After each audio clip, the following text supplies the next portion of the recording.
This is an optional help video for question 3. Question 3 says, look at the two versions of the text below from the article Global Wave of Angry Youth Protests Climate Change. How does the change in version B affect the overall meaning of the text? Explain in complete sentences.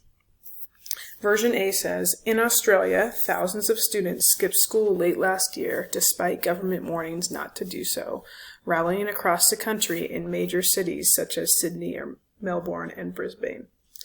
Version B says, in Australia, thousands of students skipped school late last year, rallying across the country in major cities such as Sydney, Melbourne, and Brisbane.